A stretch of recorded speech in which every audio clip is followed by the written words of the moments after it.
A mentor has four primary characteristics for me. Number one is they have wisdom that they're willing to share.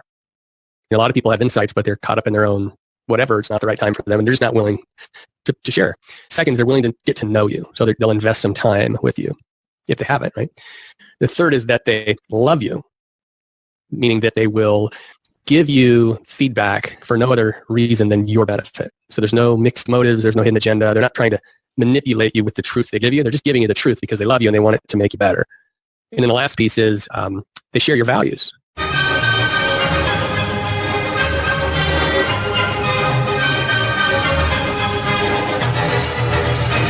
So you're a smart business committed to innovation, to service and to modern marketing. And you're asking, what's next? Wondering how you can become even more innovative. My name is Jürgen Strauss from InnovaBuzz, and this is the InnovaBuzz podcast, where we share all kinds of tips, advice and interview guests on all things innovation and leadership in modern marketing. Hi innovators, yes, it's that time of week again, and it's so great to be back with you and another episode of the InnovaBuzz podcast. I hope you've had an awesome week so far. I'm really excited today to have on the podcast as my guest, Seth Buechley. Seth is a serial entrepreneur, a business founder, an author, a podcaster, an executive coach, and currently serves as CEO of Cathedral Consulting. He shares his experience as a seasoned entrepreneur in his current role as a leader, a coach, and a mentor for others. He's also host of the Business Done Right podcast and author of the book Ambition, Leading with Gratitude. His mission is helping businesses grow the right way. Today's episode is brought to you by the Transformational Marketing Hub, where between now and January 15, we are offering a complimentary marketing health check for your business, complete with a report and action steps for your next 90 days. We'll assess the current health of your marketing, specific to your 90-day plan, and give you a report on the 3 key steps you can take to transform your marketing into an effective lead generation machine to serve the people you care about. Just visit innovabiz.co/MAS to get started. This complimentary offer is only available on a complimentary basis until the 15th of January, so get in quick.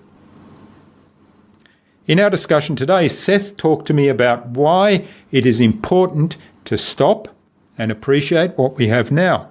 Satisfaction lives on the other side of gratitude.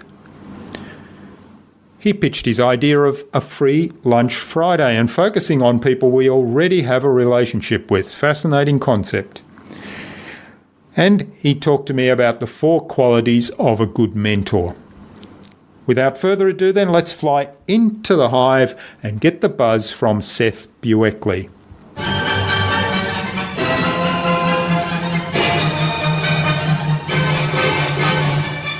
Hi, I'm your host Jürgen Strauss from InnovaBuzz, and I'm really excited to welcome to the InnovaBuzz podcast today, all the way from Roseburg, Oregon in the USA, Seth Buechley. Seth is a serial entrepreneur. He's a business founder, an author, a podcaster, an executive coach, and currently serves as CEO of Cathedral Consulting. Welcome to the InnovaBuzz podcast, Seth. It's a privilege to have you as a guest. Hey, thanks for inviting me, and I can't wait to spend some time with you today. Great. Now, Aaron Walker, who was on episode 138 of the InnovaBuzz podcast, suggested we speak with Seth and get him on the podcast. So a big hello to Aaron. Now, yes, Aaron is quite an influencer, and it's been a real joy to get to know him over the last several years. Grateful for that. Yeah, and he was a lot of fun and huge value on the podcast episode 138. So big hello to Aaron. So Seth, you share your experience as a seasoned entrepreneur, both in your current role as a leader, coach and mentor for others, but you also host the Business Done Right podcast, and you've authored the book called Ambition, Leading with Gratitude.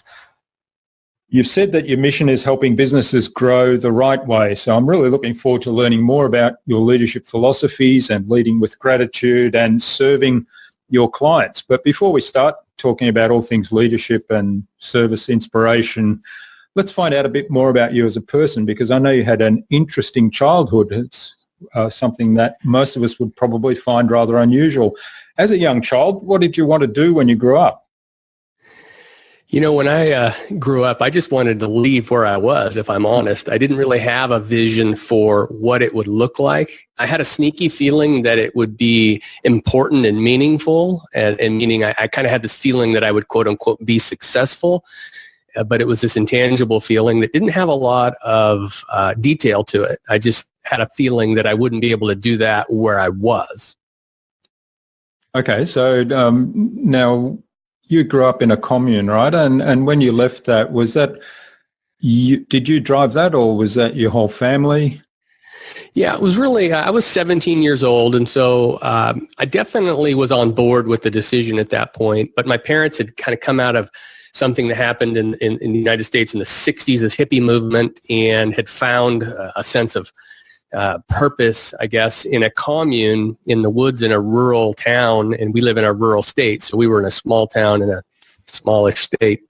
And, at a certain point, it became less around helping each other and a little bit about keeping each other in check and controlling others. And we just had enough. And so, my dad launched from the commune into a business and kind of held a carrot out in front of me in some ways, Jürgen, and said, hey, would you like to go to college? Because you can if you want to, but he encouraged me actually to join him in the business instead. And, he said, you'll be a millionaire by the time you're 25. And what was interesting is I wasn't necessarily motivated by the money, but I was motivated by the challenge and this idea that you could do it differently. In other words, everybody was going one direction, and I'd even had people tell me, if you want to be successful, you need to go to school, and I'm going to be mad at you if you don't go to school. But the idea of doing it differently and doing it with him was very powerful to me, and so I wanted that challenge of kind of going an alternative route. Yeah, and you talk in the book about starting from the bottom in your father's business, and also about how he mentored you all the way, which was really important for your own learning and ambition. So tell us a little bit about that, and also how that formed your kind of the value you place on mentorship today. And I know you're very keen to be a mentor to the next generation and give back. Sure. Well, it's interesting that you bring up this idea of mentoring. I heard a quote today. I was listening to a book on Audible, and it was that there really is no such thing as a self-made man.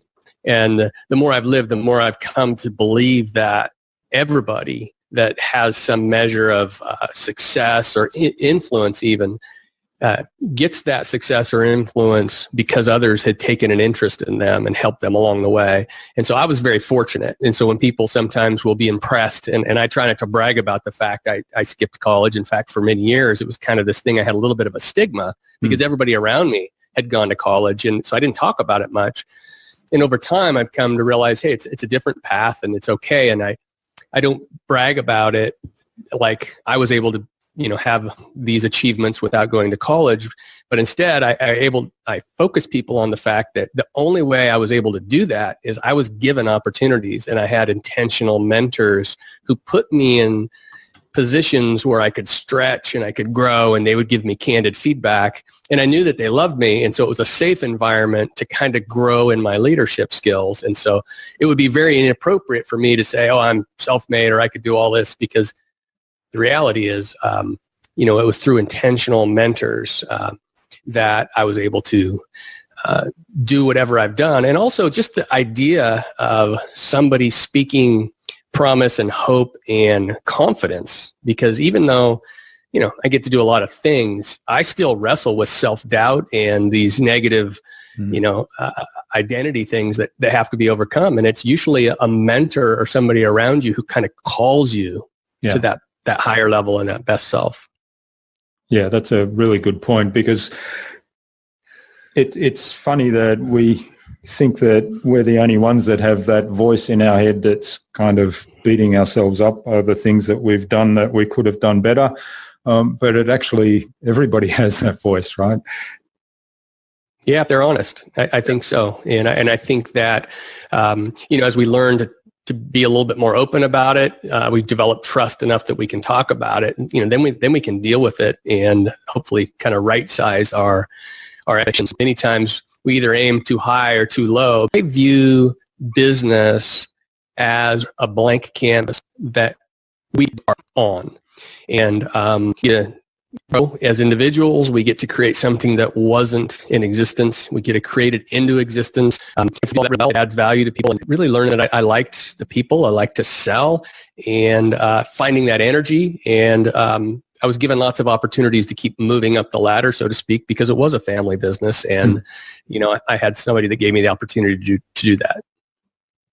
Yeah, that's really valuable to have kind of that path and somebody looking after your development in that. But I really like the metaphor of business is a blank canvas, and that you get to kind of create something from nothing effectively. Yeah, there are guidelines and there are rules, and I think that's part of what I do like to talk about with my my podcast, Business Done Right, is, there are best practices and principles that we can avail ourselves of. And what happens many times for an entrepreneur is we tell ourselves the story that we are so unique, or that our business is so unique that other people won't understand it. But in my experience, only about 15% of any given business is truly unique to the personality, unique to the geography, unique to the product or the intellectual property. There is a component that is often unique about a business, but the other 85% of it is essentially the science of business that many people before us have done a good job of documenting and making it approachable for us. What I believe, Jürgen, is that despite our feeling that we're unique and we're alone in our struggles, that there are best practices out there that we can avail ourselves of. And it's really fun for me in the consulting business and the coaching business to be able to bring those insights that I get to kind of curate from serving, dozens of different businesses. I get to bring those insights back to that next generation of entrepreneurs, or that next size of a company that hasn't quite broken through to the level where they would learn these things. And to be able to bring those kind of business science best practices to them is truly a joy. And you watch the light bulbs go off. And one of the things I think about often is so many entrepreneurs are so driven towards the next thing that we often don't realize that there are people just 10 steps behind us who are looking to learn from us if we'll just turn around and pay them some attention. All right, so in one or two sentences, what do you do today and why do you do it? Well, I'm the CEO of Cathedral Consulting, and I do it because it's a platform to be able to help owner-operators build valuable businesses. That's really good. Very succinct. So in terms of, you mentioned about, taking the next step in growth for businesses, and that, we all think that we're unique and have these struggles ourselves, but usually entrepreneurs are all struggling with certain things. And one of the things you talk about in your book Ambition and in some of the podcast episodes that I listen to is that entrepreneurs struggle to feel satisfaction and fulfillment sometimes. And there's a great analogy that I really liked, which is the dog chasing the car, and then, the image of what there's no plan for when he catches the car and bites the tire. So what happens then? So tell us a little bit about your thoughts on why entrepreneurs struggle to feel that satisfaction and fulfillment, even if they are successful by external measures, let's say. Sure. I think the biggest reason, actually two reasons that I often run into is, number one, just really, really forward focused. They're thinking about that next challenge, that thing that's not quite right. And so our attention goes to building and pushing and kind of, in your world, innovating, right? And so you live out there. And what happens is we don't stop to value and take a good accounting of and appreciate what we have now right here. And so we continue to make progress and we accumulate stuff and people and relationships, but often we don't stop to enjoy it because we live in that on the front edge, that bleeding edge of trying to, make progress.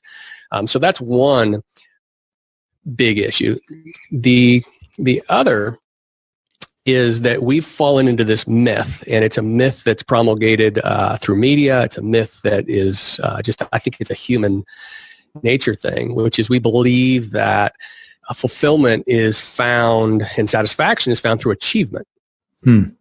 So it's if I can just do that, it will make me feel this way. But my experience is teaching me that satisfaction doesn't live on the other side of achievement.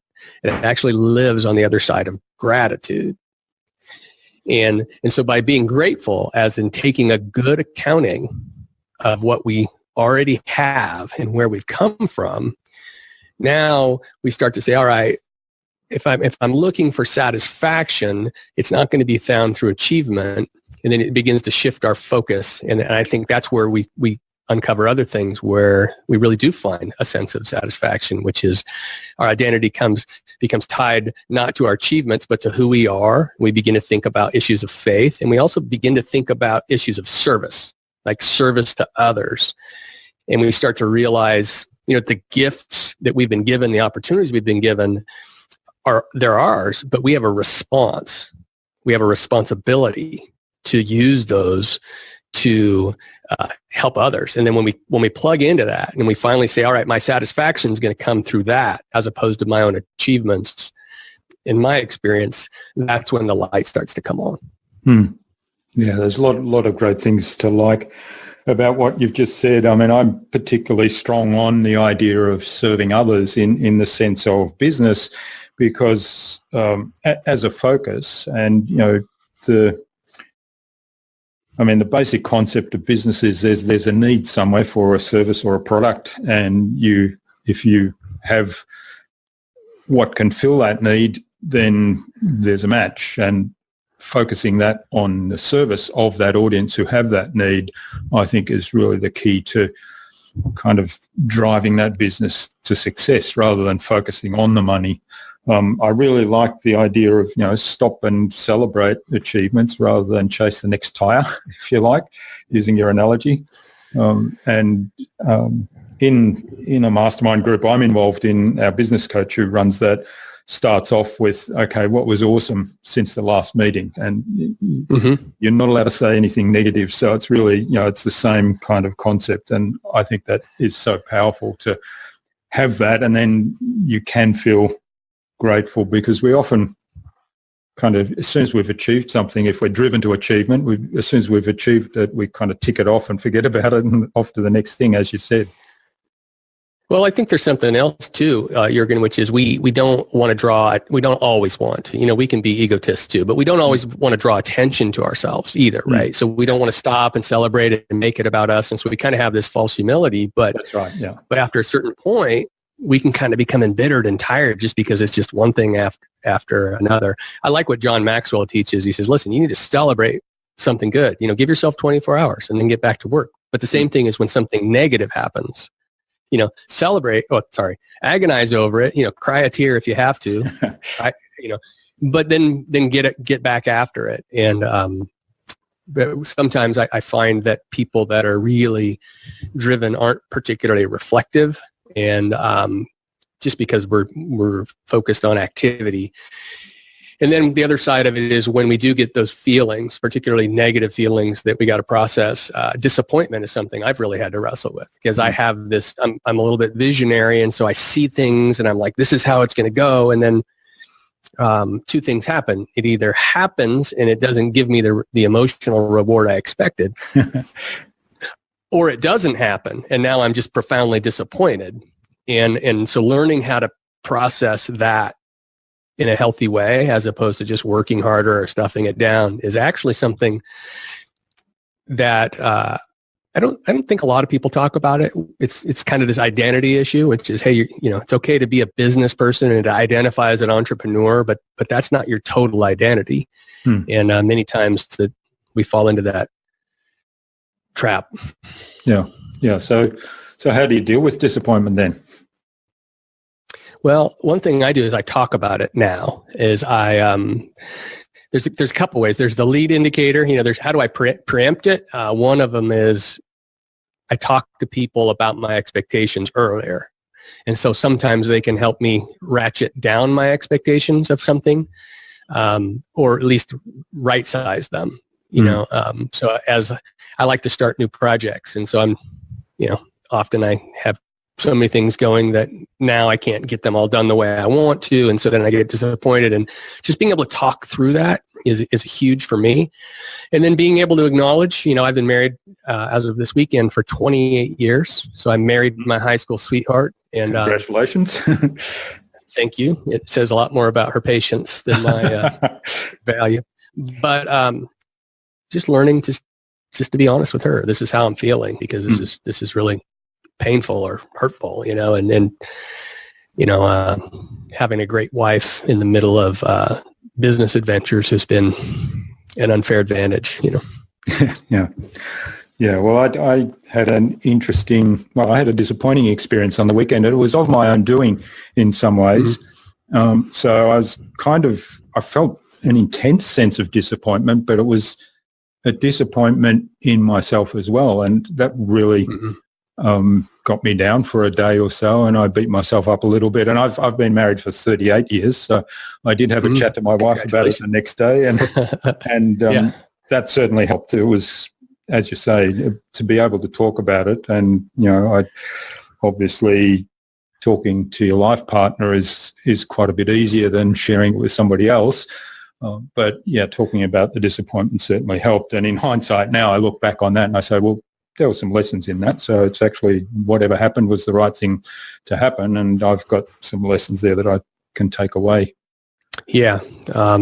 It's amazing what happens when we talk. You mentioned mastermind, and that's one of the values that I find in having a mastermind group, is, a safe place where you can just be transparent about, what's going on. And, we go into those meetings when we've got something to unload, feeling apprehensive, and you leave the meeting feeling like there's the weight of the world is off of your shoulders and there's a spring in your step. And so it's really something that I would encourage people to take advantage of.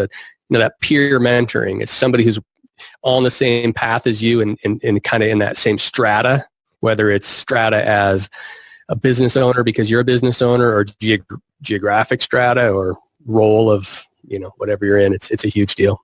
Now, you mentioned earlier about that, most entrepreneurs that are really driven and chasing achievement are constantly looking forward, and they forget to look back where, often there are people just a few steps behind them that are looking for their assistance or looking up to them as potential mentors. So tell us a little bit more about how, looking back, having that 360-degree vision, and then, giving that service to people that you can be mentor to, can actually help your business and give you a sense of achievement and deliver some more satisfaction and fulfillment that you might be looking for. Sure. I think at the human level, we all want to impact, our world. And I believe that we all want to leave a legacy too. And so one of the things I've thought about is the difference between these and those. And so what happens, particularly in the digital world of people who have a podcast or marketing or whatever, is we're trying to reach people on the other side of the interweb, I like to call it. But we don't actually know those people. We may never meet them. And it's not to say that we can't influence them in some ways. But sometimes we spend so much time thinking about those people out there that we're never going to meet that we actually overlook the people we interact with, the people who we are in relationship with, the people we can actually touch and feel in our community, in our office, in our church, wherever we are, that we actually come in contact with. And so I call it's focusing on these instead of those.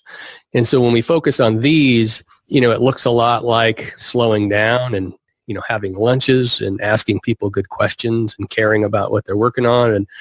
And as a way to kind of make this stick for myself, because I talk about it. I remember one morning I'm just taking a shower and I'm like, I I need to do something to kind of make this vision a reality. And I crafted a program. I'll share it with your listeners here, Jürgen. I call it Free Lunch Friday. And so Free Lunch Friday is essentially, I get a free lunch. And now people their jaws opening. How does he get a free lunch? And so this is what I do. I told people, and I think I used Facebook. I said, listen, I'm available for an hour on any Friday that I'm in town to sit down with you and talk about whatever topic you'd like to talk about. The rules are you need to reach out to my assistant and schedule a time. And then number 2, you pick up the tab for lunch. And I called that Free Lunch Friday. And I took some time off this summer from it, but I'm getting back in the game. And it started to spread. So I have friends that are doing this in Minneapolis. Somebody was doing it else, I think, in Belgium. And so this Free Lunch Friday, I think, can be a real thing because it's basically making ourselves available to those around us who wouldn't normally come to us unless we invited them. So it's inviting them. The lunch thing is kind of fun and kind of funny, but it also gives them a little bit of skin in the game because one of the things that people don't want to do is they don't want to take your time for free. They feel like they're imposing on you. So if you give them something small that they can contribute, like picking up the tab for your $7 taco, then it's kind of, there's a little bit of equity in the relationship and they actually feel like it's a little bit of a peer thing. And so that's one example of focusing on the people around me that look to my experience and think that I can help them somehow. Now, of course, I have those people in my life, but what happens to us is I'm so, spending too much time thinking about how I'm going to build those relationships for my mentor that I forget to be the mentor that I wish I had, right? I need to be that mentor looking backwards at people that are just a few steps behind me. Yeah, I like the Free Lunch Friday idea. That's really great. And, it reminds me a little bit, I always get annoyed when companies and, the telecommunications company, and I know you've got a telecommunications background, but the consumer telecommunication companies are very guilty of this, but there's lots of companies that do this. They basically have special offers that are only for new customers, and they kind of ignore their existing customers in terms of delivering special offers to them, and that always annoys me. And it's kind of the same thing, isn't it? You're sort of focusing on the new business and the people out there and ignoring the people you already have a relationship with and that might be looking for some more help or whatever it is. Yeah, and if I'm honest, and I'm trying to be, I'm a little bit like, say, that kind of that visionary. I like that frontier, that plowing new ground, and it's tiring. It's a lot of effort, and there's a lot to be said as I get a little bit older, just to peel it back a little and say, focus on what you have, take good care of those. When was the last time you reached out to that person? Do a better job nurturing those friendships. Friendships are hard to come by. We get lots of acquaintances. But, cherishing those friendships, maybe I'm just waxing nostalgic as I'm getting up in my 40s, but it's getting more meaningful to me. Yeah, I think, you talk about leading with gratitude and that, satisfaction is on the other side of gratitude. I think that's an important part of gratitude. Now, you mentioned and you talked quite a bit about this. I really like the saying, be the mentor you wish you had. So explain that to us a little bit more, because you just mentioned that a few sentences ago again. Yeah. So actually, Aaron Walker and I are working on a book around this topic, but it's essentially starts with, defining what is a mentor. And I look at mentoring as a mentor has 4 primary characteristics for me. Number 1 is they have wisdom that they're willing to share. A lot of people have insights, but they're caught up in their own whatever. It's not the right time for them, and they're just not willing to share. Second is they're willing to get to know you. So they'll invest some time with you if they have it, right? The third is that they love you, meaning that they will give you feedback for no other reason than your benefit. So there's no mixed motives. There's no hidden agenda. They're not trying to manipulate you with the truth they give you. They're just giving you the truth because they love you and they want it to make you better. And then the last piece is they share your values. Because And that's an interesting question because they could be religious values, but they don't have to be. There are certain people who play by the, if it's legal, it's fair game. And there's other people who say, wait, there's a certain code of morals or ethics that are different than that. There's some people who believe, an open marriage, and if it feels good, do it. And other people believe that, that marriage is, sacred before God. And so the point of that is there are different value systems, and sometimes we can take advice from people. Maybe they know us, maybe they even love us, but they don't share our values, and we can end up off track. And so by wrestling with that identity of, all right, what's a good mentor look like? And I use that test, that 4-part test. Now I have to turn around once I have thought it through and said, okay, that's what a mentor looks like. Now I have to own really my obligation to be that, to make myself available for others to be that kind of mentor to them. Because we all have that desire for that sage person who's got the wisdom, who's willing to know us, love us, and share our values. So once we know that's true about ourselves wanting that, we don't have to look very far to see that other people want that from us. And I think that's healthy. I think being a mentor probably makes us better at finding mentors because we're experienced in the art of giving and taking from both sides of that transaction. That's an interesting point that being a mentor helps us find more mentors. And I guess it's part of that is because you've had that definition, or you've thought about that definition of what makes a good mentor. Yeah. And also, the dance of what is a mentor? Should you call somebody your mentor? Do you, as you're getting to know them, do you say, hey, will you mentor me? Those are all things that can get kind of weird or difficult for people. And, I've tended to say, just build a real relationship with somebody who is further down a path that you want to be on, who also passes those tests, right? And so that's where the wisdom that they're willing to share is kind of that first cut, because we wouldn't look to them as a potential mentor unless they had something that we wanted to emulate. Yeah, that's a great point. And you also talked about, the desire that we probably all have to have an impact in our world. And that comes back to what I was talking about earlier in terms of service. And I know that you're very strong on being focused on serving others as a leadership model. So tell us a little bit, particularly around what you do at Cathedral Consulting, because I know you talk about pillars of excellence there. How does that work? Well, I think the first thing that somebody who's kind of in the seat as a business leader is looking for out of a consulting firm is a trusted advisor. So somebody that they can be honest with, somebody that's going to not just try to expand their scope of work, but is actually going to give them, insights that they can put to work. And so one of the things we like to say is it has to be affordable and implementable and lead to near-term results. And so that's kind of our definition of consulting is it's affordable and it's implementable and it leads to near-term results. And I won't spend too long on this, but affordable because not every company has the bankroll to purchase every solution, right? You got to size it for them and you have to help them think through what they can really find that's going to fit for their situation and that they can truly implement, because giving them a best practice for a company with more resources or more scale or more time actually just frustrates them,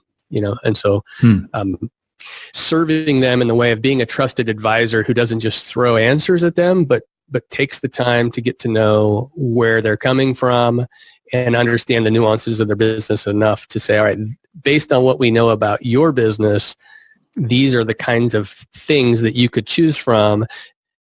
And out of A, B, and C, we recommend C for these reasons. And that's kind of an ethos inside of Cathedral of how we try to approach doing consulting projects for our clients. But, the other side of it is you really want to love them. You want to be giving them advice that's good for them.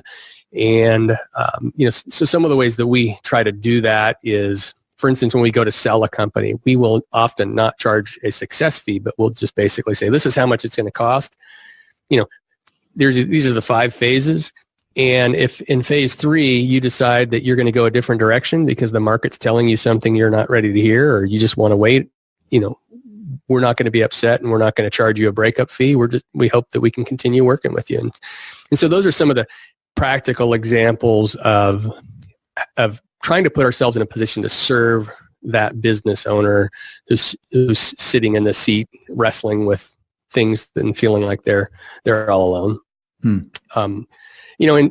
And we really do think the value of businesses themselves, that, the phrase that our company was started around was, in God's world, business done right is a blessing.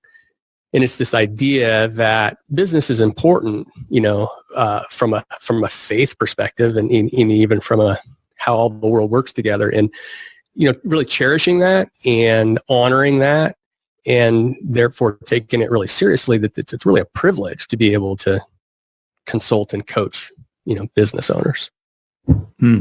Yeah, and I think that's a really good approach, and it comes back to that fundamental service mindset.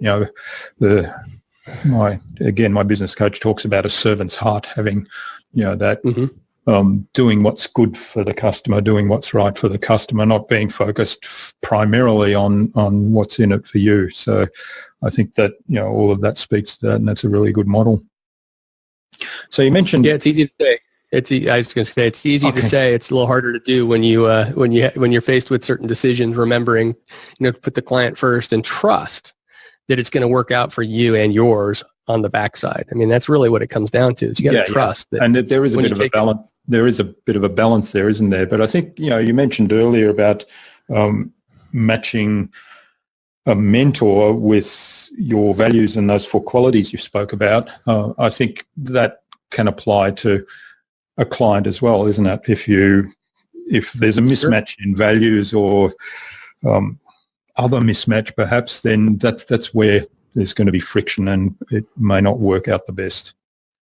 And one of the things that I believe in terms of serving clients best is, I'm quite honest. If I come across somebody and I say, well, for whatever reason, I don't think we're a good match, I don't think I can help you best, or I don't think we share values or whatever, I think somebody else is better placed to serve you. So that, that's part of my ethos in terms of business. So it's what you said earlier about the mentor also matching the client to the business.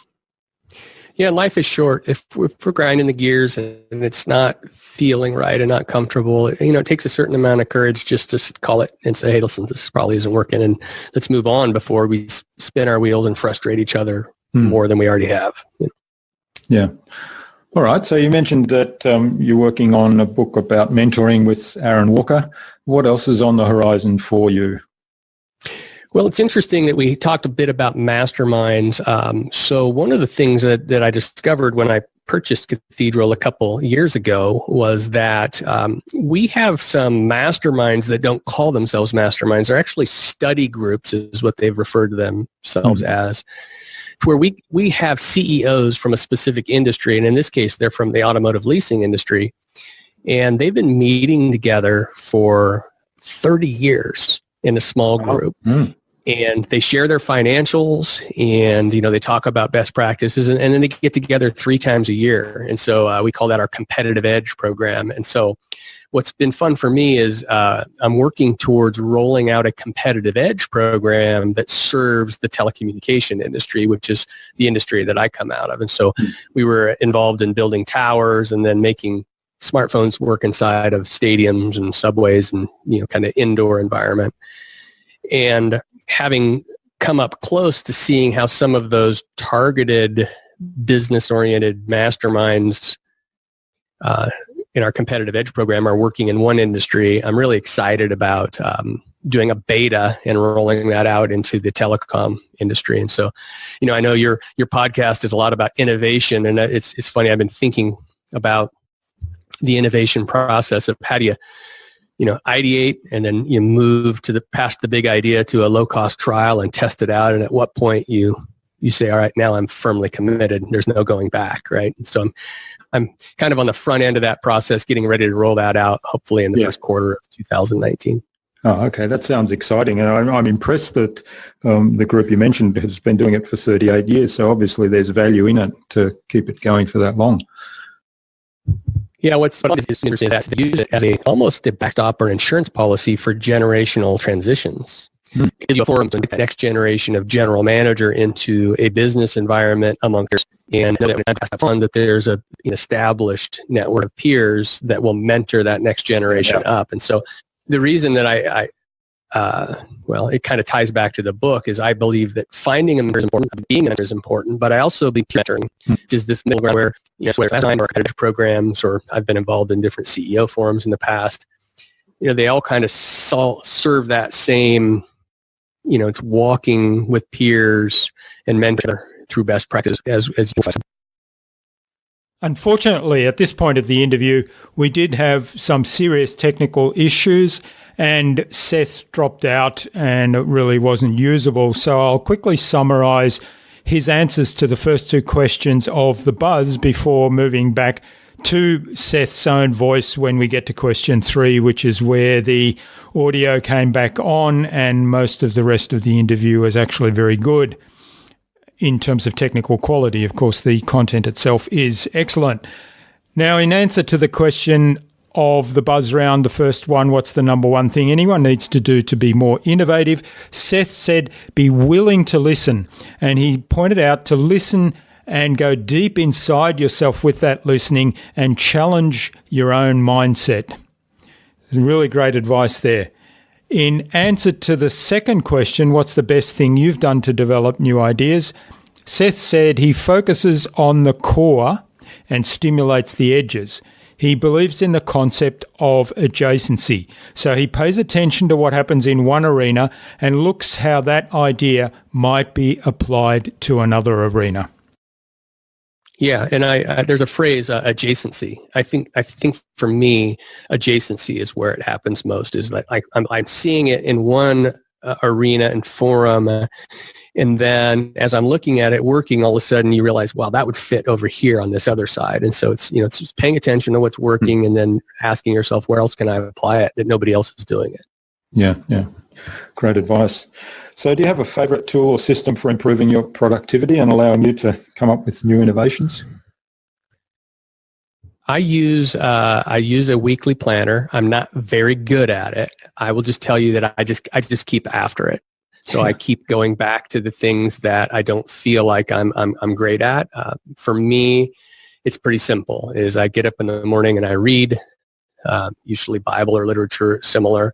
I'll exercise, and then I'll get into my list of tasks, and I continually looking at methods and models and tools and manuals for productivity. I'm definitely not a guru at productivity.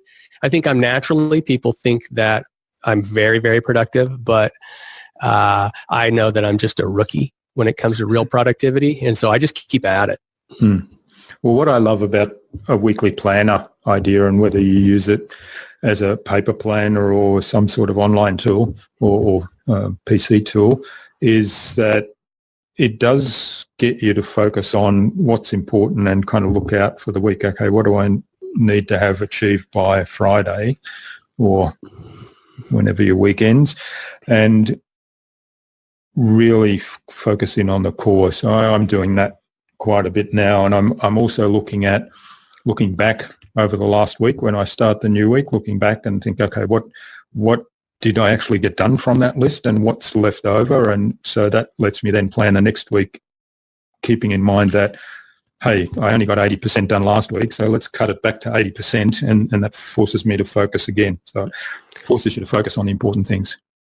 Yeah, I've been through our mastermind that Aaron Walker runs, we've been looking at the 12-week year, and I've been enjoying that process. That's actually the book I was listening to this morning, I think, as I was exercising, just to keep it in front of me. And again, not that I'm an expert at it, I'm just a rookie, but I find immersing myself in those things just can't help but make me a bit more productive. All right. Well, we'll link to the 12-week year. I did have a kind of a glance at that a couple of times. It's on my reading list, but I haven't yet got to it. So I'll have to visit that one. Okay. What's the best way to keep a project or a client on track? Good communication. When you have that feeling that something is amiss, pick up the phone and deal with it early. I think early communication is the key.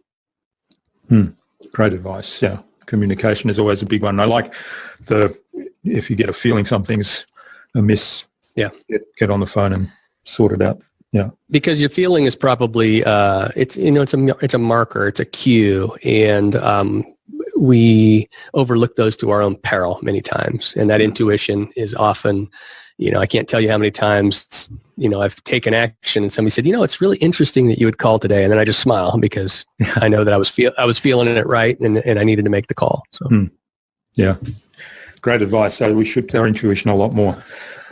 All right. What's the number one thing anyone can do to differentiate themselves?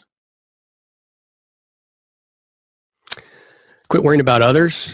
I think, not worry about what people think, which is, I guess, another way of saying be yourself. But I think being yourself implies that you know what you stand for, and that you've thought about it to the point that it's not, it's not a fad and you're not easily moved from side to side, but just, be yourself, care less about people's perceptions of you. And that's not to say that you don't care what people, quote unquote, think.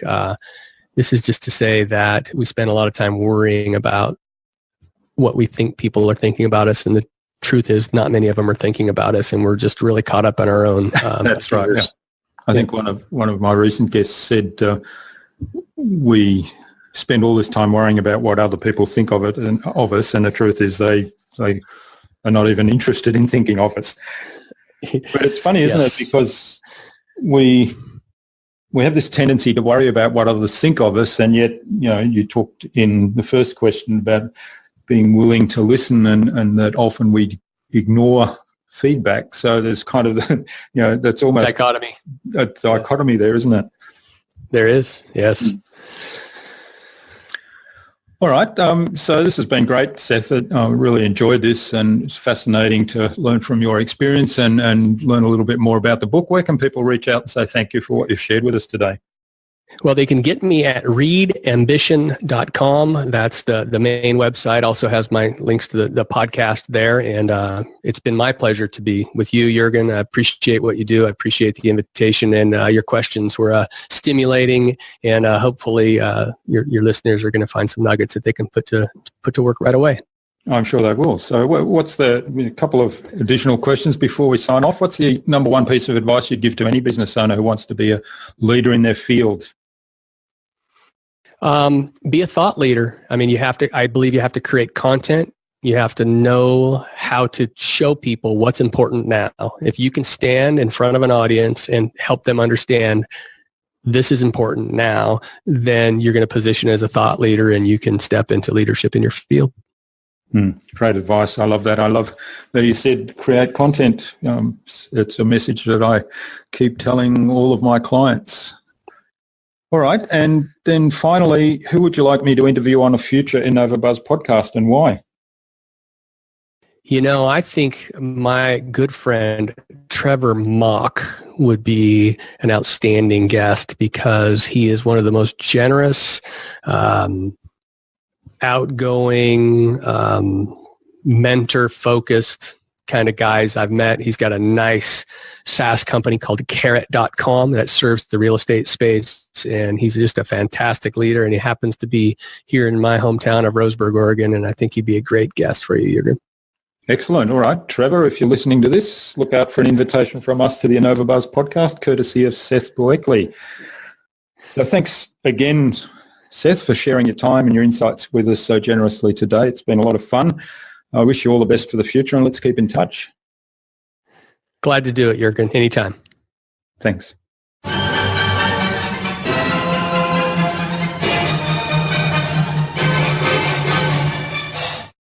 I hope you enjoyed that inspiring conversation with Seth, and like me, appreciate his generosity in sharing his experience with us. The key messages I took from Seth's interview were, firstly, often stop and appreciate what we have and have already achieved, and the idea of being the mentor you wish you had. Of course, there was so much more in this interview with Seth. I'd love to know what you took away from the episode. Leave a comment below the blog post, which can be found at innovabiz.co/Seth Buechley. That is SethBuechley, all lowercase, all one word, innovabiz.co/Seth Buechley. You'll also find contact information for getting in touch with Seth there, as well as links to his website and to the book Ambition, Leading with Gratitude. Seth suggested I interview Trevor Mauch of Investor Carrot on a future InnovaBuzz podcast. So Trevor, keep an eye on your inbox for an invitation from us to the InnovaBuzz podcast, courtesy of Seth Buechley. Remember to visit innovabiz.co/MAS to access the complimentary marketing health check for your business. The complimentary offer is only available until 15th of January 2019, so go to innovabiz.co/MAS now. Don't delay. Stay connected. Head on over to iTunes or Stitcher or Pocket Casts and subscribe to the InnovaBuzz podcast so you make sure you'll never miss another episode. We'd also love you to leave us a review because what you think matters. Take some of the ideas you've heard today and apply them in your business. Any thoughts, ideas, suggestions or questions, share them in the comments below the blog post. And remember, if you want to get better marketing results than you ever have, join our fantastic LinkedIn community at the Transformational Marketing Academy. All you have to do is go to innovabiz.co/TMAC. It's free to join. Hope to see you there soon. Until next time, I'm Jürgen Strauss from InnovaBiz. Remember to be awesome and keep innovating.